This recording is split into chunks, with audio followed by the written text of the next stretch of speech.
வணக்கம். நான் உங்கள் ஜெகநாதன். அமெரிக்கா, இஸ்ரேல், ஈரானுக்கு இடையிலான போர்ல உலேபயா அவங்களுக்குள்ளேயும் ஒரு புதிய விவாதம் தொடங்கி இருக்குது. அமெரிக்க ராணுவம் மத்திய கிழக்குல கவனத்தை செலுத்திட்டு வர வேளையில இந்த வாய்ப்பை பயன்படுத்தி சீனா தைவானை கைப்பற்றுமா அப்படின்றது தான் இப்ப கேள்வி எழுந்திருக்குது. 1950 பாத்தீங்கன்னா மத்திய கிழக்கு ராணுவம் நடவடிக்கைகள்ல ஈடுபட்டிருந்தப்ப சீனா இந்த நடவடிக்கையை எடுக்கிறது.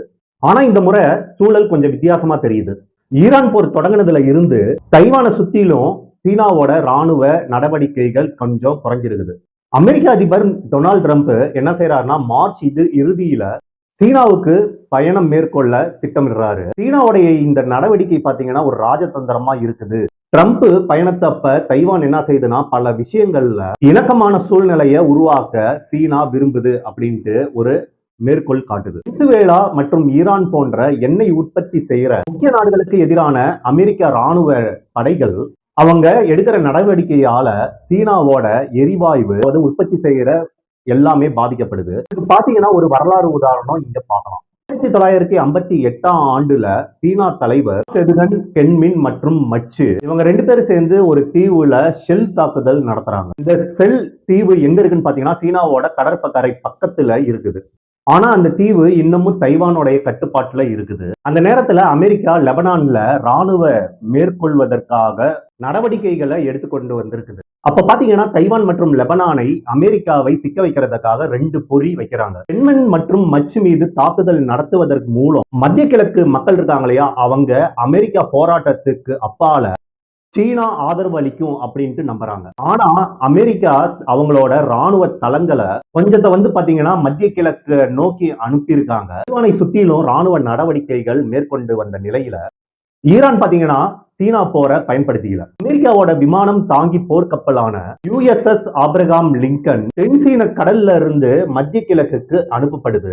USS ஆப்ரஹாம் லிங்கன் ஜனவரி 14 அன்னைக்கு தென் சீன கடல்ல இருந்து மத்திய கிழக்குக்கு அவரோட பயணத்தை மேற்கொள்றாரு. அது ஜனவரி 26 அன்னைக்கு ஓமன் கடற்கரை பக்கத்துல இருக்கும் அப்படின்ட்டு எதிர்பார்க்கப்பட்டது. இது தவிர தென்கொரியால இருக்கிற தட் ஏவுகணை எதிர்ப்பு அமைப்பு மத்திய கிழக்குல நிறுத்துறதுக்காக அமெரிக்கா திட்டமிட்டு இருக்குது. இந்த நடவடிக்கை சீனாவுக்கு எதிரான அமெரிக்காவுடைய தற்காப்பு திறனை குறைச்சிருமோ அப்படின்ட்டு சிலர் எதிர்பார்க்கிறாங்க. இருந்தாலும் மார்ச் மாதத்துல இதுவரைக்கும் தைவான்ல வான்வழி தாக்குதல்ல 2 சீன போர் விமானம் மட்டுமே அங்க பார்க்கப்பட்டிருக்குது. இது பாத்தீங்கன்னா தைவானுடைய வான்வெளி ஊடகம் அப்படின்ட்டு சொல்லப்படுது. இது பாத்தீங்கன்னா தைவான் வான்வெளியில சீனா விமானங்கள் பறந்து செல்றத பார்த்திருக்காங்க. ட்ரம்போட வருகைக்கு முன்னாடி ஒரு அதிகாரப்பூர்வமான சூழ்நிலை உருவாக்கப்படுது. சீனா தைவானுடைய வலுக்கட்டாய விருப்பத்தை நிறைவேற்றாது. அமெரிக்காவோட பாதுகாப்பு ஆதரவு மற்றும் ஆயுத விற்பனையை சீர்குலைக்கிறதுக்காக சீனா முயற்சி எடுக்கலாம். ஷி ஜின்பிங் மற்றும் டொனால்டு ட்ரம்ப் இடையே சந்திப்பு பல முக்கிய விஷயங்களை எடுத்துரைக்க வரும் அப்படின்ட்டும் தைவான் வர்த்தக வழியான மற்ற பிரச்சனைகளை தீர்ப்பதற்கான வழிய 2 வல்லரசு நாடுகளும் இன்னும் தேடிக்கிட்டு இருக்குது.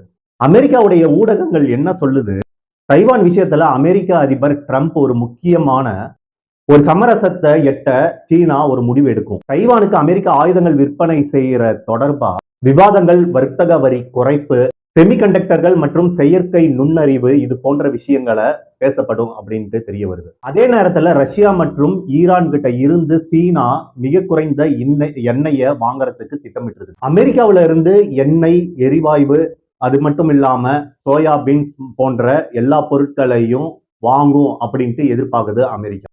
இது தவிர அரிய கனிமங்கள் ஏற்றுமதி கட்டுப்பாட்டுகளை கொண்ட சீனா தளர்க்க வேண்டும் அப்படின்ட்டு அமெரிக்கா விரும்புது. இது வெனிசுவேலாவினோட மொத்த எண்ணெய் ஏற்றுமதியில சுமார் 70 இருந்து 80% சீனாவோட மொத்த எண்ணெய் இறக்குமதியில சுமார் 7% குறையும். ஈரான் மேல அமெரிக்கா, இஸ்ரேல் நடத்துற போரு சீனாவை பெரிதும் தாக்கப்பட்டிருக்குது. 2025ஆம் ஆண்டு ஈரான் தனது ஏற்றுமதியில சுமார் 99% சீனாவுக்கு ஏற்றுமதி செஞ்சிருக்குது. இது பாத்தீங்கன்னா சீனாவோட மொத்த தினசரி இறக்குமதியில கிட்டத்தட்ட 43.3% இருக்கு. இருந்தாலும் சீனா கிட்ட பாத்தீங்கன்னா கிட்டத்தட்ட சுமார் 1.4 பில்லியன் பேரல் கச்சா எண்ணெய் இருக்குதுங்க. மத்திய கிழக்குல இருந்து முற்றிலும் எண்ணெய் இறக்குமதி நின்னாலும் கூட அவங்க கிட்ட சுமார் 6 மாத காலத்துக்கு எண்ணெய் இருக்கும். வெளிநாட்டு பெட்ரோல் மற்றும் டீசல் சார்ந்திருக்கிறத குறைச்சாலும் கூட கணிசமா சீனா அவங்க நாட்டிலேயே உற்பத்தி செய்யற அளவுக்கு முயற்சி செஞ்சுக்கிட்டு வருது. இதனால சீனாவோட ராணுவ திறன் எந்த அளவுக்கு பாதிக்கப்பட்டிருக்குது அப்படின்ட்டு தான் பொறுத்திருந்து தான் பார்க்கணும். 2022ஆம் ஆண்டு முதல் 100க்கும் மேற்பட்ட ராணுவ அதிகாரிகளை நீக்கப்படுவார்கள் அப்படின்ட்டு எதிர்பார்க்கப்பட்டது. ஆனா மத்திய ராணுவ ஆணையத்துல இருந்து 7 உறுப்பினர்கள் கொண்ட குழுவை 2024 முதல் 2026க்குள்ள எல்லாத்தையும் நீக்கப்பட்டிருக்காங்க.